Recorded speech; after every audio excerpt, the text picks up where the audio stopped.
मैं हूं शम्स तबरेज़ कासमी और मेरे साथ मौजूद है मशहूर जर्नलिस्ट भाषा सिंह साहिबा। भाषा सिंह से जानेंगे कि पहलगाम हमला जो हुआ, जो दहशतगर्दाना अटैक है, उसके पीछे सच्चाई क्या है, साजिश क्या है और क्या कुछ हो रहा है? भाषा जी, पहलगाम पर जो दहशतगर्दाना हमला हुआ, जो अटैक हुआ, इस पर आपका पहला रद्द-ए-अमल क्या है?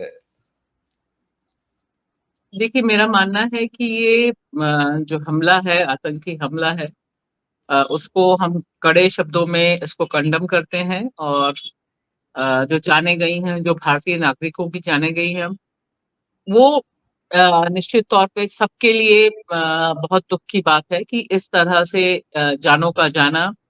और वो जो लॉस है, वो डेफिनेटली ऐसा लॉस है जिसकी भरपाई होना बहुत मुश्किल है। और साथ ही साथ जो दूसरा पहलू उससे जुड़ा हुआ है कि दरअसल ये कश्मीर के खिलाफ एक साजिश है। जैसे मैं देखती हूँ, जो कश्मीर के लोग भी कह रहे हैं कि इससे कश्मीरियत की हत्या हो रही है। इसमें जो कश्मीर है उसे एक विलेन के तौर पर पेश किया जा रहा है, और कश्मीर की जो इकोनॉमी है उसे तोड़ने की एक बड़ी साजिश दिखाई दे रही है। कश्मीर में बहुत जिस समय मिलिटेंसी हाई पूरी पीक पर थी, उस समय भी बतौर पत्रकार, बतौर जर्नलिस्ट मैं वहां पर गई कवर करने के लिए। लेकिन हमेशा ये मुझे लगा, और वहां के लोगों ने इस भरोसे को भी जिंदा रखा, कि जो लोग बाहर से आ रहे हैं, चाहे वो सहाफी हों, चाहे वो पर्यटक हों, टूरिस्ट हों, उनके ऊपर उनकी हिफाजत करना हर कश्मीरी का फर्ज है। और ये जो हमला है, इसमें जिस तरह से धर्म पूछकर और टारगेटेड किलिंग हुई है, इसमें जितना नुकसान उन फैमिलीज का है जिन्होंने अपने घर वालों को खोया है, उतना ही नुकसान कश्मीर के लोगों का है। तो ये एक, और इस पे जिस तरह से पॉलिटिक्स हो रही है, वो एक बड़ा खतरनाक संकेत दे रही है। अच्छा, ये जो हमला हुआ पहलगाम में, जहाँ पर कहा जा रहा है कि रिपोर्ट भी आई वहाँ के जर्नलिस्ट की कि 2000 से ज़्यादा टूरिस्ट मौजूद थे और कोई आर्मी वहाँ पर नहीं, कोई सिक्योरिटी के इंतज़ामात नहीं। और तो क्या सिक्योरिटी में कुछ चूक हुई है या सिर्फ़ कहा जाए कि हमला हुआ तो हो गया, सरकार ज़िम्मेदार नहीं है, सिक्योरिटी का कुछ लेना-देना नहीं है? देखिए, हम सब जानते हैं, और ये लोगों को जानना भी चाहिए, कि जम्मू कश्मीर में जो सुरक्षा है, जो सिक्योरिटी है, उसकी जो अकाउंटेबिलिटी है, उसका जो जिन कंधों पे टिकी है, वह केंद्र सरकार के कंधों पे टिकी हुई है। और जिस तरह की तस्वीर सामने आई है, इंक्लूडिंग उन अखबारों या उन टीवी चैनल्स में जहां लोगों को ये मजबूरी में कहना पड़ गया कि 2-3 हफ्ते में एक बार वहां पर गश्त लगती थी। बड़े पैमाने पर 2000 से ऊपर, पहलगाम के उस हिस्से में ही 2000 के करीब टूरिस्ट थे। तो सवाल बहुत साफ है कि जितने इनपुट्स अब मिल रहे हैं हमले के बाद, जैसी जैसी बातें आ रही हैं, तो क्या ये सुरक्षा एजेंसियों को, हमारा जो इंटेलिजेंस एजेंसीज हैं, इनके पास कोई इनपुट नहीं था? और अगर नहीं था तो क्यों नहीं था? ये जो अकाउंटेबिलिटी फिक्स करने की बात है, उस दिशा में कोई कदम नहीं है। और यह एक गंभीर कंसर्निंग बात है कि आप अगर ये तय नहीं करते, ठीक उसी तरह से जैसे 2019 में जब पुलवामा हुआ, तब भी बहुत से सवाल उठे। थोड़ा समय लगा सवालों के उठने में, लेकिन सवाल तो उठे ही थे ना, कि कैसे आप उस रूट से बाय रोड सैन्य बलों को ले जा रहे थे।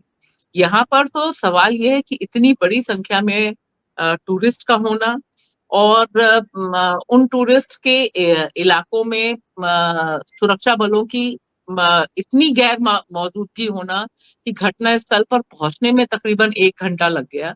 ये दिखा रहा है कि there were serious lapses which we need to rectify, अगर हमें कश्मीर को बचाना है, कश्मीरियों को बचाना है, और भारत के टूरिस्ट को बचाना है। दोनों ही चीजें बहुत इंपॉर्टेंट हैं। तो अच्छा इस पर मीडिया हमें जरूर कंसर्न होना चाहिए। अच्छा, मीडिया में जिस तरह का एक नैरेटिव सेट किया जा रहा है कि जो दहशतगर्द आए थे, उन्होंने सबका नाम पूछा, कलमा पढ़ने को कहा, कपड़ा तक चेक किया, उसके बाद एक-एक करके सिर्फ हिंदू को टारगेट किया। क्या लगता है आपको? देखिए, अब क्योंकि हम वहां पर नहीं हैं, कुछ प्रत्यक्षदर्शियों का कहना है, जो लोग वहां पर फैमिली ऑफ सर्वाइवर्स है, उन्होंने, सबने नहीं कहा, कुछ ने कहा। लेकिन मेरा मानना है कि अगर ऐसा है तो ये बहुत डेंजरस ट्रेंड है। कश्मीर के लिए भी, और ये एक दूसरे ढंग की मिलिटेंसी है, इस तरह की मिलिटेंसी कश्मीर में अभी तक नहीं रही है। तो इन वजूहातों पर जरूर इन्वेस्टिगेशन होना चाहिए कि ऐसा क्या चेंज हुआ कश्मीर में कि इस तरह से टारगेटेड किलिंग होने लगी, और वह भी टूरिस्ट की किलिंग होने लगी। अब जितने लोगों ने कश्मीर को स्टडी किया है वे सब जानते हैं कि मिलिटेंसी के दौर में किन किन लोगों पर टारगेट होता रहा है। उसमें कभी भी वहां पे काम करने वाले लोगों पर नहीं, कभी भी जो पर्यटक हैं उन पे नहीं। 2000 में जो किलिंग हुई थी 36 सिखों की, उसके अपने अलग कारण बताए गए थे। लेकिन यहाँ पर जो इंसिडेंट है उस इंसिडेंट को आप लगातार एक कम्युनल एंगल देने की कोशिश कर रहे हैं। तो इस तरह से जो दहशतगर्द का एजेंडा है उसी को आप एस्टैब्लिश कर रहे हैं। दहशतगर्द दरअसल चाहते हैं कि हिंदू मुसलमान डिवाइड बना रहे, इसी तरह का कम्युनल नरेशन चलता रहे। और मीडिया में जिस तरह से इसे ओवर प्ले किया जा रहा है, खासतौर से आप देखिए, क्योंकि मैं तो रोज एक प्रोग्राम करती हूँ बेबाक भाषा पे हेडलाइंस मैनेजमेंट का, तो मैंने जो एनालाइज किया तमाम अखबारों को, उसमें अंग्रेजी के किसी भी अखबार ने, जितने अखबार मेरे पास पहुंचते हैं, 4 अखबारों को एनालाइज किया, किसी भी अंग्रेजी अखबार ने ये हेडिंग नहीं लगा। लेकिन आप देखिए जो हिंदी के चैनल्स हैं, हिंदी के अखबार हैं, सबने सिर्फ और सिर्फ यही हेडिंग लगाई। क्या वजह है, क्यों ऐसा किया गया? मेरा क्या सवाल हेडिंग बहुत लगाई? बड़ा हिंदी है। हिंदी अखबार आपने क्या हेडिंग लगाई? मैं चाहता हूँ जरा सा डिटेल्स में बता दीजिए जो आपने जैसे प्रोग्राम उन्होंने में। लगाया कि धर्म पूछ कर चुन चुन के मारा गया। इसी के अराउंड सारी हेडिंग प्ले हुई। मेरा मानना है ऐसा क्यों, क्यों वजह ऐसी पड़ी कि और वही मैं आपको बताऊं, हिंदुस्तान टाइम्स और हिंदुस्तान, यहाँ तो एक ही ग्रुप के 2 अखबार, अंग्रेजी का जो है अखबार इस हेडलाइन को नहीं लगा रहा। खबर तो उसके पास भी है, और हिंदी का जो हिंदुस्तान है वो इसी को हेडिंग लगा रहा है। क्यों, वजह क्या है? वजह किसको कैटर करना है? यह मेरा एक बहुत बड़ा सवाल है मीडिया घरानों से। और टीवी चैनल्स को तो आप भूल ही जाइए, वो तो बिल्कुल। पहले दिन से अर्नब गोस्वामी रिपब्लिक टीवी पर बैठकर we want revenge revenge revenge, मतलब हैशटैग ट्रेंड करा दिया, वी वांट रिवेंज। जस्टिस नहीं चाहिए उनको, उनको यह नहीं पता करना कि कौन मारने वाला है, ये कैसे घटना हुई। उनको ये नहीं जानना कि बचाने वाले कौन लोग थे, वो कौन लोग थे जो तमाम जो 26 मारे गए उनके परिवार वालों को नीचे तक लेकर आए। Who were they were Hindus? No, they were not Hindus, they were Kashmiri मुसलमान। बिल्कुल, आपने सही कहा कि मिलिटेंसी ने अब तक जो टारगेट किया, तो वो आर्मी को टारगेट करती थी मिलिटेंसी, आर्मी के साथ उसकी लड़ाई होती थी और हमेशा कहा जाता था कि जो विज़िटर्स हैं या जो जर्नलिस्ट है या जो भी एक आम शहरी है आर्मी से हट करके, उससे मिलिटेंसी की कोई लड़ाई नहीं है, कोई मुकाबला नहीं है। ये पहला मामला है जिसमें मिलिटेंसी ने आम शहरियों को, विज़िटर्स को टारगेट किया है और एक बड़ी बात है। अच्छा, वज़ीर-ए-आज़म नरेंद्र मोदी साहब सऊदी अरब में थे, अपना टूर वो शॉर्ट करके इंडिया आते हैं और आज उन्होंने बिहार से जाकर के ऐलान किया पाकिस्तान के खिलाफ। और उन्होंने ये भी कहा कि उन्होंने इस हमले की वजह से ढोल, ताशा और जो भी स्वागत के लिए किया जाता है, उन सबको रोक दिया है, गम का मौका है। तो फिर बिहार जाना हम्म। ज़रूरी था क्या? या सियासत है इसके हाँ, पीछे कुछ? बहुत बहुत बहुत जरूरी था। और ये काम उन्होंने पुलवामा में भी किया था। अब मैं भी देख ही रही थी कि पुलवामा में जब टेरर अटैक हुआ था, उसके बाद जो चुनावी सभाएं हुई, आप भी याद कीजिए, वहां पे तो खुल के उन्होंने कहा कि आपका जो पहला वोट है वो पुलवामा के शहीदों के नाम पर पड़ना चाहिए। तो लेकिन ये बहुत दुर्भाग्यपूर्ण, बहुत अनफॉर्चुनेट है, क्योंकि हम मान के चल रहे थे कि मोदी जी कश्मीर जाएंगे, और कश्मीर मणिपुर नहीं है, इसलिए भी जाएंगे। मणिपुर तो वो आज तक नहीं जा पाए, लेकिन कश्मीर जाना चाहिए था। तमाम जो पर्यटक अभी भी फंसे हुए हैं उन्हें दिलासा दिलाना चाहिए था कि मैं हूँ, तुम्हारा प्रधानमंत्री हूँ, मैं तुम्हारे लिए फ्री प्लेन्स की सुविधा कर रहा हूँ, मैं तुम्हारे लिए फ्री ट्रेनें चला रहा हूँ, मैं फ्री तुम्हारे लिए टैक्सी यात्रा शुरू कर रहा हूँ। और जाके कश्मीरियों को भी कहना चाहिए था कि भाई आपने बहुत अच्छा काम किया, आप तमाम टूरिस्ट का देखभाल कर रहे हैं, हम श्योर करेंगे कि आपकी ये बतौर प्रधानमंत्री उनकी रिस्पॉन्सिबिलिटी है, क्योंकि he is representing the country and Kashmir is part of the country. तो ये ना करके वो जिस तरह से बिहार गए, मतलब मैं भी बहुत चौंक गई कि बिहार जाना, बिहार में जाकर जिस तरह से उन्होंने वहां पर रैली की, और सभा में जिस तरह से वो हंसी मजाक करते हुए नीतीश कुमार के साथ नजर आए, हंसी ठट्टा चल रहा था। It was very unfortunate, very unfortunate. और उससे ऐसा लगता है कि इस पे सियासत आने वाले दिनों में और तेज हो। बिल्कुल। अच्छा, जिस तरह पाकिस्तान के खिलाफ इंडिया ने एक्शन लिया है, जैसे सिंध ताश माहे को एग्रीमेंट को बंद कर दिया है, कुछ दूसरी कार्रवाई की है, हाई कमीशन को बहुत महदूद कर दिया है। पाकिस्तान ने भी अभी प्रेस कॉन्फ्रेंस करके उसी तरह का एक्शन इंडिया के खिलाफ लिया है, एयर स्पेस को उसने बंद कर दिया है। तो इससे क्या असर पड़ेगा दोनों मुल्कों पर, या कोई ये सॉल्यूशन है? देखिए, मेरा मानना है कि ये बहुत इजी टारगेट है, बहुत इजी सॉल्यूशन है कि पहले से ही जैसे लग रहा है कि सब कुछ पता था। अब जैसे मुझे ये भी बड़ा हैरानी हुई कि तुरंत ही पता चल गया कि 5 आतंकी थे, उनमें से 3 पाकिस्तान के थे, 2 हिंदुस्तान के थे। तो हो सकता है कि आपको ये जानकारी मिल गई हो, सारी चीजें डिटेल्स हो, लेकिन यहाँ पर आप अकाउंटेबिलिटी तय करने के बजाय, देखिए इस समय किसी भी मुल्क में जब कोई आतंकी हमला होता है, कोई इस तरह की वारदात होती है, तो सबसे पहले सिक्योरिटी चेक्स होते हैं। ये चेक किया जाता है कि कहाँ गड़बड़ी हुई, कैसे गड़बड़ी हुई, क्या फॉल्ट थे, किसकी रिस्पॉन्सिबिलिटी थी। उसके बजाय सबसे आसान तरीका है कि आप पाकिस्तान के खिलाफ बोले और पाकिस्तान को एक दुश्मन देश के तौर पर आप इस्टेब्लिश करें, और उसके जरिए यहाँ पर आपने जो एक क्राउड पैदा की है, we want revenge, we want revenge, हमें बदला चाहिए, बदला चाहिए। तो उस जनता को आप कैटर करते हैं कि देखो हमने बदला ले लिया और हमने बदले के तौर पर यह किया। तो ये प्लेइंग टू द गैलरी है। लेकिन इससे कितने ये मिसाइल हल होंगे, क्योंकि मिसाइल अभी ये है कि आतंकी हमला हुआ, वो हमला कैसे हुआ, हमलावर कैसे पहुंचे, और यह कहना कि हम बहुत बड़ी कार्रवाई करेंगे और ऐसी करेंगे कि उन्होंने जिंदगी में नहीं सोचा होगा कि इस तरह की कार्रवाई हो सकती है।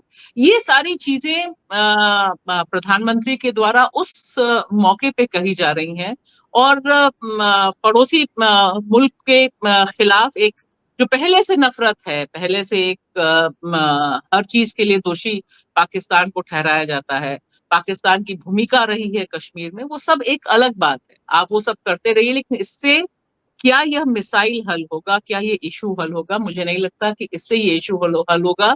ये एक बड़े पैमाने पे डाइवर्ट करेगा दिमाग को।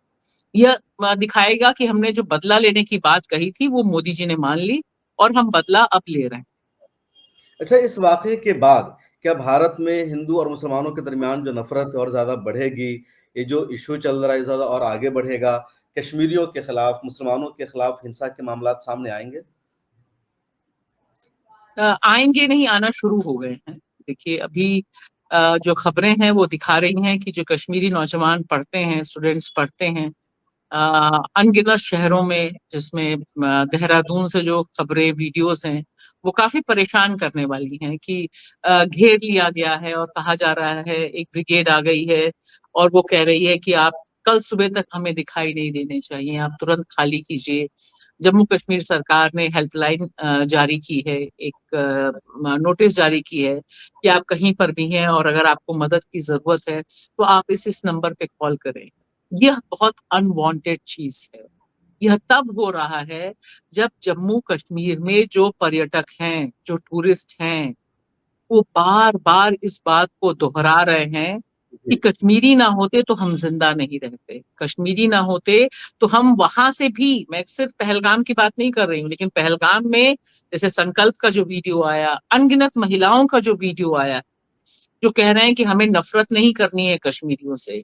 आप देखिए कि उस चीज पर जरा भी ध्यान ये जो नफरती ब्रिगेड है वो दे नहीं रही, उसको देना नहीं है। वरना आप सोचिए कि हमला जिस दिन होता है उसके कुछ ही घंटों में भारतीय जनता पार्टी एक ऐसा पोस्टर जारी करती है जो इतना नफरती पोस्टर है कि उन्होंने आपकी ध जाति नहीं पूछी, आपका धर्म पूछा। तो आप कैसे कर सकते हैं? आप दुनिया की सबसे बड़ी पॉलिटिकल पार्टी होने का दावा कर रहे हैं, आपकी यहाँ पर हुकूमत है, तीसरी बार प्रधानमंत्री आपके बने हैं, और आप इस तरह से, एक आतंकी हमला हुआ है, देश शर्मसार है, चिंता में है, और आप उस मौके का फायदा एक कम्युनल पोलराइजेशन के लिए कैसे कर सकते हैं? आपके सांसद निशिकांत दुबे सीधे क्या मांग कर रहे हैं? मतलब अनइमेजिनेबल चीज है। वो कह रहे हैं कि कॉन्स्टिट्यूशन से आर्टिकल 26 to 29 डिलीट कर दिया जाना चाहिए, जो राइट टू रिलीजन और राइट टू रिलीजियस एजुकेशन का राइट देता है। तो और ये एक कैसे आपके सांसद दिमाग चुना में हुआ आता है? एमपी इस तरह की बात कर रहा है। पहले इस तरह की बातें बजरंग दल के या विश्व हिंदू परिषद के जो वर्कर है, मेंबर है, वो करते थे। अब एक इलेक्टेड एमपी इस तरह की बात कर रहा। जी, तो वही मैं कह रही हूँ कि ये एक बहुत सुनियोजित साजिश है। मुझे लगता है कि ये पूरा का पूरा एक पैटर्न है कि आप पहले सुप्रीम कोर्ट को करते हैं, फिर कॉन्स्टिट्यूशन को करते हैं, और अब तो आप सीधे सीधे बोलने लग गए हैं। आप मजाक में कर रहे हैं कि भाई मैं अब कलमा पढ़ना सीख रहा हूँ, नहीं तो पता नहीं मुझे कब जरूरत पड़ जाए। और ऐसा कह के निशिकांत दुबे अपने प्रधानमंत्री नरेंद्र मोदी की लीडरशिप पर ही संदेह पैदा कर रहे हैं। वह यह बताना चाह रहे हैं कि नोबडी इज सेफ। क्या मैसेज दे रहे हैं भाई? देश में प्रधानमंत्री कौन है? हमने मनमोहन सिंह जब प्रधानमंत्री थे और मोदी जी गुजरात के मुख्यमंत्री थे, उस समय भी उनका भाषण सुना। इस समय बहुत वायरल है वो भाषण उनका, जी। जिसमें वो कह रहे हैं कि आपके पास सारी सिक्योरिटी है, आप कैसे ये आतंकी हमला होने दे रहे हैं, क्यों नहीं अकाउंटेबिलिटी फिक्स कर रहे हैं? और आज की तारीख में देखिए पूरा सीन बदला हुआ है सब नहीं, तरफ आपको तो से। याद होगा, आपने तो देखा होगा कि जब 26/11 हुआ था 2008 में मुंबई अटैक, तो कांग्रेस की सरकार थी, मनमोहन सिंह प्राइम मिनिस्टर थे, तो मीडिया कितना अटैक कर रही थी। लगातार सवालात जी, पूछे जा रहे थे मनमोहन सिंह से, पूरी हुकूमत से। लेकिन आज जो कुछ हुआ, तो एक भी सवाल नहीं पूछा जा रहा है, इस्तीफा की कोई मांग नहीं की जा रही है, कोई क्वेश्चन नहीं हम्म। है। हाँ, कोई सवाल है कि सवाल उठाएगा कौन? यहाँ तो मीडिया, जो कॉरपोरेट मीडिया है, उसके पास एक टूल किट है कि हिंदू मुसलमान खेलना है। उसके पास एक टूल किट है कि आपको यह बताना है कि दरअसल सुप्रीम कोर्ट ने बहुत गलत फैसला किया कि चुनाव करवा दिया। अरे भाई, चुनाव का इस आतंकी हमले से क्या कनेक्शन है? एक लाइन तो बताता कोई चैनल वाला, कोई नहीं बता रहा ना। लेकिन उनको सुप्रीम कोर्ट पर निशाना, इस आप सोचिए ये दिमाग कैसे चलता है कि एक नहीं, ये तो आतंकी हमला पूरा हुआ पूरी है, पुलिस और और उस पूरी आतंकी एजेंसी। हमले के आड़ में आप अपना जो टारगेट्स है वो फिट फिट कर रहे हैं। एक तो मुसलमान टारगेट हो गया, दूसरा सुप्रीम कोर्ट, और तीसरा कॉन्स्टिट्यूशन। तो आप तीनों को ही इस आतंकी हमले के आड़ में निपटा देना चाहते कश्मीर की जो पूरी सिक्योरिटी है, पूरी एजेंसी है, पूरी आर्मी है, वो मरकज के हाथ में है, होम मिनिस्ट्री के हाथ हैं। में है, जी, लेफ्टिनेंट गवर्नर पूरा वहाँ डील कर रहे हैं। उमर अब्दुल्ला के पास तो कोई पावर नहीं है। अभी वहाँ कल अमित शाह ने जो मीटिंग की, हाई लेवल सिक्योरिटी मीटिंग, तो उसमें उमर अब्दुल्ला को बुलाया तक नहीं गया। जी। तो तो फिर वही मैंने कहा ना कि ये तो बात सबको पता है, और ये सब लोग जो समझदार हैं वही ये खेल खेल रहे हैं। ये बात क्या सहाफियों को, जर्नलिस्ट को पता नहीं है? ये टीवी एंकर्स को पता नहीं है? बहुत अच्छे से पता है। लेकिन और वह हमले तो चाहते हैं कि इससे भी होते किसी। रहे। जब इलेक्शन नहीं हुआ 2019 में, आर्टिकल 317 को हटाया गया और 24 के 5 साल का जो मरहला था, लगातार हमले होते रहे हैं, वाकयात सामने आए हैं, बहुत लोगों की शहादतें हुई है। हाँ, सिविलियंस को उन लोगों ने नहीं मारा, ये फर्स्ट टाइम सिविलियन पर अटैक है। तो जो दावा था इनका कि आर्टिकल 370 को हटाने के बाद कश्मीर बहुत पुरअमन हो गया है, हमले बंद हो गए हैं, नोटबंदी के लिए भी सबसे बड़ा एक रीजन ये भी बताया गया था कि कश्मीर में आतंकवाद रुक जाएगा। जी, तो देखिए वो तो जितने क्लेम्स थे, जितने दावे थे, वो आज की तारीख में उनकी चिंदियां उड़ रही। बिल्कुल। और इसीलिए कोई वह सवाल ना पूछे। इसीलिए आपने एक बड़ा दुश्मन, जो पहले से आपका दुश्मन है और बहुत आसान है, आप पाकिस्तान को खड़ा कर देते हैं और यह बताते हैं कि हम बस अब बदले की कार्रवाई में जा रहे हैं और हम बदला लेकर रहेंगे। अ, यहाँ तो बाकी तो छोड़ दीजिए नेताओं की, यहाँ तो जो टीवी एंकर्स हैं वो कह रहे हैं कि हमें बालाकोट जैसा कुछ चाहिए। तो अब आप सोचिए कि किस तरह की आप भीड़ पैदा कर रहे हैं, जो भीड़ जो कहीं से भी जवाब नहीं मांग रही। अभी चिता की राख भी ठंडी नहीं हुई है। 26 लोग जो मारे गए हैं, उनके परिजन कह रहे हैं कि भाई हमारे घर में आपने हमारा भाई मारा गया, अभी हमारी लाश नहीं पहुंच पाई है। नेपाल के जो व्यक्ति मारे गए हैं, उनके फैमिली मेंबर्स दर दर भटक रहे हैं। ये बुनियादी काम है गवर्नमेंट का कि आप जो मारे गए हैं उनकी फैमिलीज को राहत पहुंचाए, प्रॉपर ढंग से देखे कि किस तरह से डेड बॉडीज पहुंचती हैं, किस तरह से बाकी काम होते हैं। लेकिन उससे पहले ही नफरती सियासत तेज हो जाती है, आपको बस मुसलमानों और जो नफरत है आपकी और जो आप डिवाइड करना चाहते हैं वो शुरू हो जाता है। बिल्कुल। तो बहुत शुक्रिया, हम बातचीत कर रहे थे भाषा सिंह साहिबा से और इनका साफ कहना है कि पहलगाम दहशतगर्दाना अटैक की आड़ में नफ़रत को हवा दी जा रही है, सियासत की जा रही है और एक सियासी एजेंडा इन सब के पीछे हासिल करने की कोशिश की जा रही है। आप सबकी इस बारे में क्या राय है? कमेंट सेक्शन में ज़रूर लिखिए। बहुत शुक्रिया भाषा सिंह साहिबा, आपने वक़्त दिया और इस जी। पूरे मुद्दे पर आपने तफ़सील से बातचीत की, अपना एक्सपीरियंस शेयर किया आपने। मिल्लत टाइम्स को जारी रखने और मजबूत बनाने के लिए हमारी आर्थिक सहायता कीजिए। ये एक आजाद मीडिया हाउस और कमजोरों की आवाज है। आप हमें देखें, सुने, पढ़ें और हर महीने ज्यादा नहीं, सिर्फ 100 रुपए से मदद करें। डिटेल्स डिस्क्रिप्शन में मौजूद हैं।